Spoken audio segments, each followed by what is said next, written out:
Welcome to the My Creative Days podcast, where we will talk about all things DIY, home decor, decorating tips, and creating a beautiful home on a budget. I am hoping our time together will spark a creative idea, help you plan your next DIY, or inspire you to finally tackle that project you keep putting off. Grab your favorite cup of motivation and let's chat.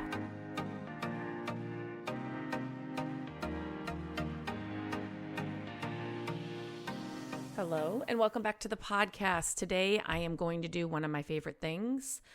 And first of all, I'm going to turn down my computer. I don't know what that ding is all the time since I got a new computer. I need to figure that out because it's so annoying. But anyway, I am going to be doing one of my favorite things and answering a question that comes in most often to me when it comes to furniture flipping.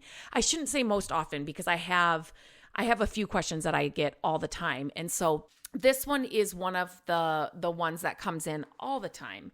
And it is, how do I determine the right selling price for my flipped furniture pieces to ensure a profit?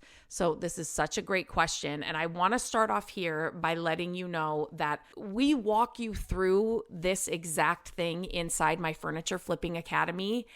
And right now we have new price for the Furniture Flipping Academy.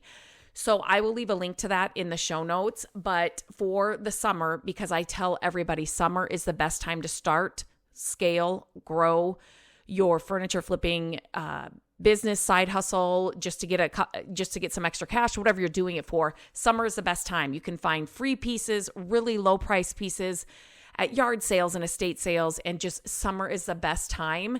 So we are offering a summer. It's a huge discount right now on the Furniture Flipping Academy. It's a huge discount. I want everybody to be able to take advantage of it. So right now for the summer, we have the Furniture Flipping Academy. It's half off. It is half off. So make sure you take advantage of that. I will leave the link in the show notes. So in today's podcast, I'm not going to go through the details in the nitty gritty like I would, inside the Furniture Flipping Academy, but these are some things that you need to be thinking about when you're determining what to price your furniture pieces at. So first things first, we need to break down the cost involved in your project.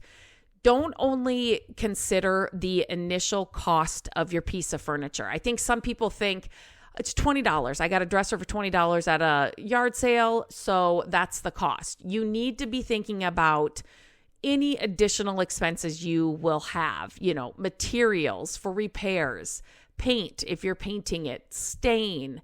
Are you upgrading it? Maybe you're adding legs to a piece of furniture, or maybe you're adding like wood decals or, new hardware, all that kind of stuff. That has to be included. What tools do you need to buy? Or, do you need to buy sandpaper for your sander? Do you need to buy, I'm trying to think, like nails for a nail gun?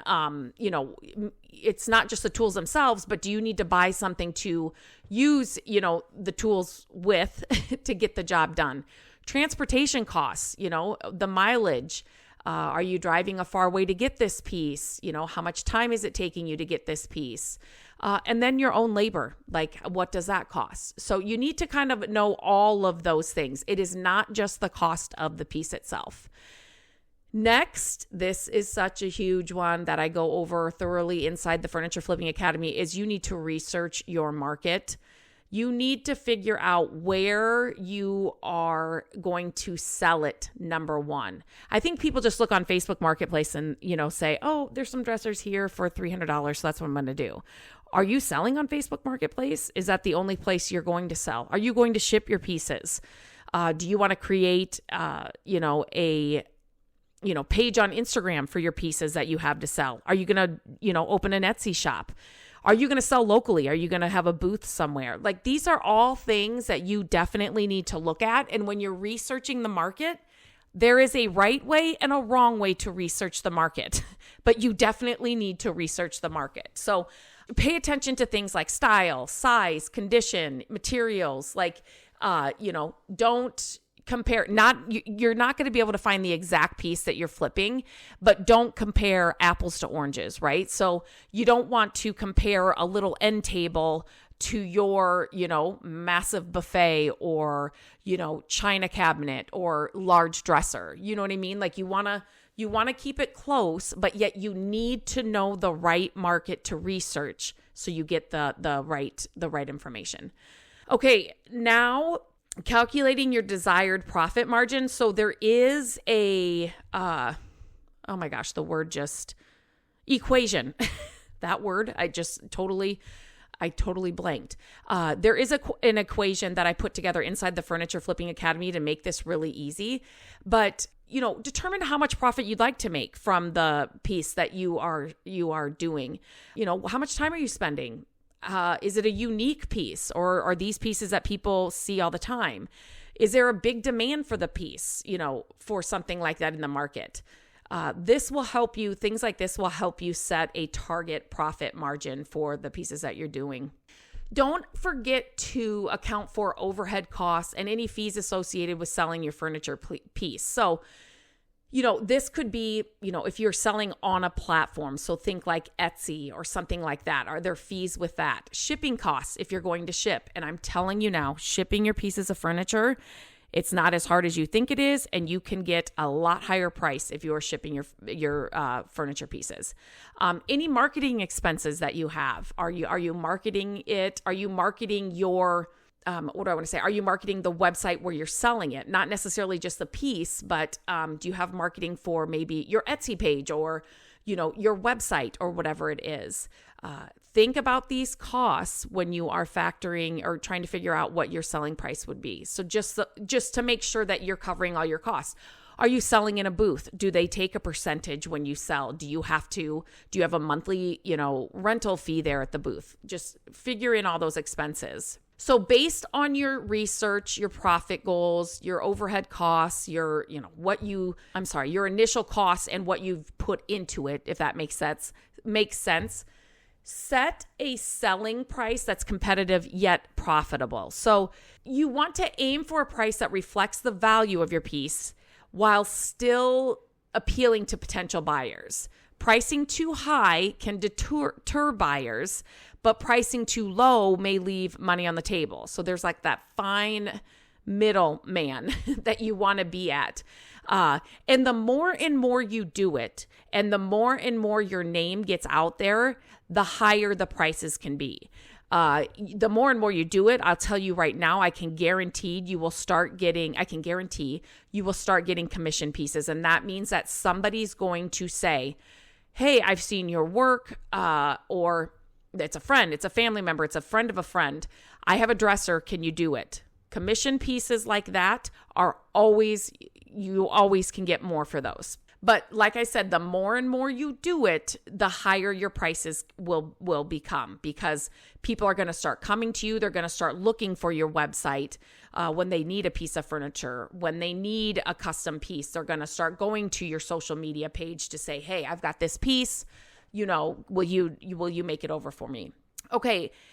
Be prepared to adjust your selling price based on the feedback and, testing, the prices that you're doing. If you're not getting interest or offers coming in, you can evaluate your pricing strategy.